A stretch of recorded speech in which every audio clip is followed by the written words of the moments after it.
Cheers, and thanks for checking out the Random Chord Generator. My name is Shumu, I'm the creator of this app, and this is the first presentation like this I've ever done. So let's just get into it, see how it goes.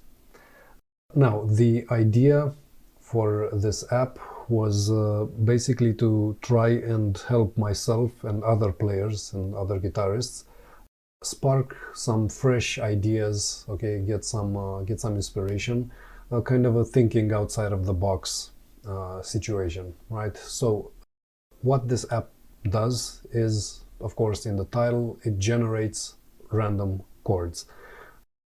You can just go here and click generate, and basically that's what it does. Now you can select here a minimum of 3 chords or a max of 9 chords. Just to be able to explain this in a more straightforward way, I'll set this to 3. So on the first row here, you have the chords starting with the root on the A string. On the second row, you have the same chords, so as you can see, C minor and C minor down here. Okay, we got the same chords with the root starting on the low E. Got a couple of buttons here. You can also select left-handed, okay, fairly easy. This one just turns off the second row, which would be this one here. So now you can only see the chords with the roots on the A string. And of course you can do the other way. So you can just have the chords with the roots on the low E. Alright. Now, in this panel here, you have the overall chord progression. If you want to test like your chord knowledge, you can also use the app like this. So from here you can turn off the charts. Let's increase this a bit, and then you can test yourself here, for example, C minor. Alright, then we got E5, the basic power chord, D major, okay, D sharp minor or E flat minor, F minor, and so on. Okay, so this is one way to use the app. Now, let's just go back here to 5 chords and let's just basically start playing. So we have C minor first, and then it goes to E5. Now, I don't necessarily like this combination, so I will just move on to the next chord. Oh yeah, something else that you can do is just hold down your left click and drag these around. So now I moved the D major right after C minor. Now I'm going to play these and hear how they sound.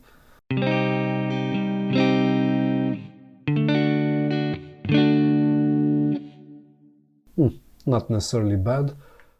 So I'm going to want to keep these two. For example, I can go here and basically lock the chords in place. And now if I go here and click generate again, these two will not move basically. So as you can see, we still have the C minor and the D major in place, but the other chords are changing.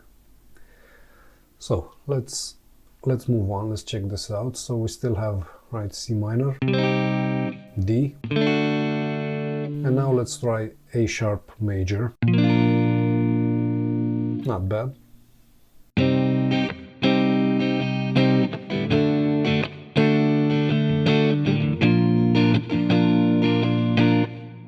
And then G sharp minor. Okay, not bad. I'm gonna also lock these in place. And let's say that for the sake of this presentation, I'm okay with these 4 chords. I can just go here and lower this so my chord progression is made only out of these four. So play them again.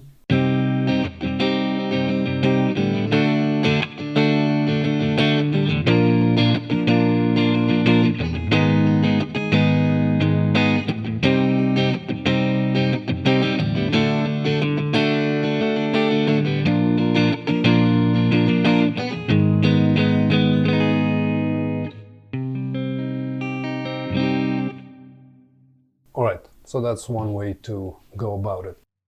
Something else which you can do is, let's say for example you like this chord, you can just click here and it's been added to favorites. Then you have a menu up here in the top right and you can see your favorites right here. So in this case you have the A sharp major. If I go on and add, let's say this one, of course now the list gets updated and you see the chords here. Now all of these are available in the free version of the app. Now the pro version, what that gives you is more chords. So I've set them up into 4 levels, which you can see here still in the top right. You've got this option here, how to use. Okay, some information and some instructions, right? And then at the bottom here, you can see all the chord types or chord qualities.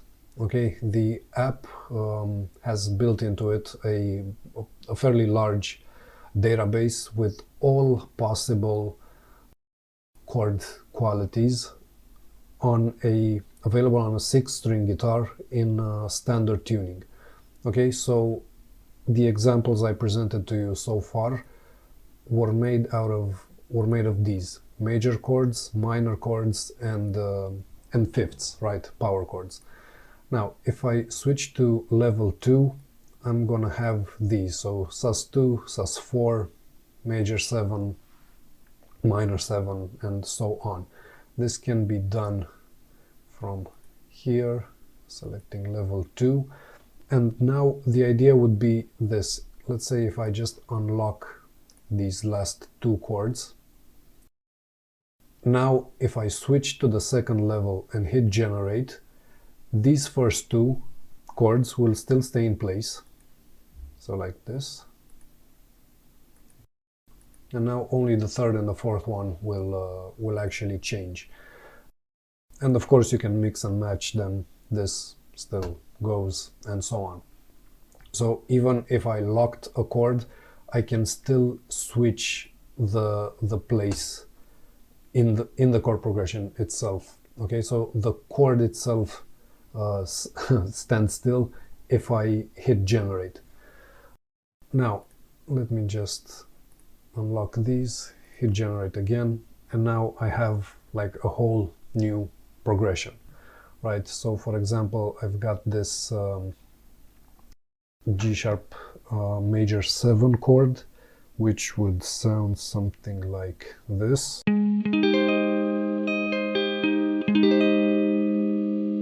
Then it goes to an A minor 7 flat 5.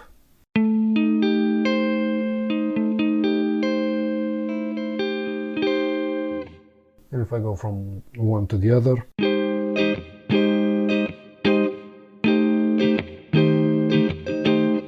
I don't know, G minor 7 flat 5, right, and so on. So we've got like all the chords. If you can name a chord, the app has it. Some other interesting thing which you can do is you can use this part here. You can think of it as a Google but for chords. So let's say, I don't know, I want to play I don't know, B minor 7 flat 5. I can just type it in here, B minor 7 flat 5. Okay, click show my chords. And now what changed here? This section here with the initial chord charts turns itself off, right, when you click show my chords. And now the second section, okay, named user chords, is shown. So as you can see here, we've got the B minor 7 flat 5, which I just typed here. If I just press here space and I don't know, let's write, I don't know, C sharp minor, click this again, you get it here. So you can also, I don't know, create your own chord progression. You can have the app show the chords here, and at the end, when you're satisfied with a certain chord progression, you can just click here, write the save as PNG, and the app will ask you where you want to save a high quality PNG with the entire layout of the app. Okay, so if you have, let's say, this, you switch back to the chord charts. Okay, I would just hit save as PNG, and I would have all of this, right, saved for future reference in one single image. Okay, anything else? I think that's about it. So you have more information here on how to use, and from here you can unlock the full version. If you have any questions of any kind, or ideas or improvements, I'd be really glad to hear from you. And lastly, I also want to mention that this app is also available on Google Play. For now, it's in what's called closed testing. Okay, before I'm gonna actually make it public. So, all right, thanks for checking out the app, and I'd be really curious to hear your ideas and even your chord progressions, right? Cheers. Thanks again. Bye-bye.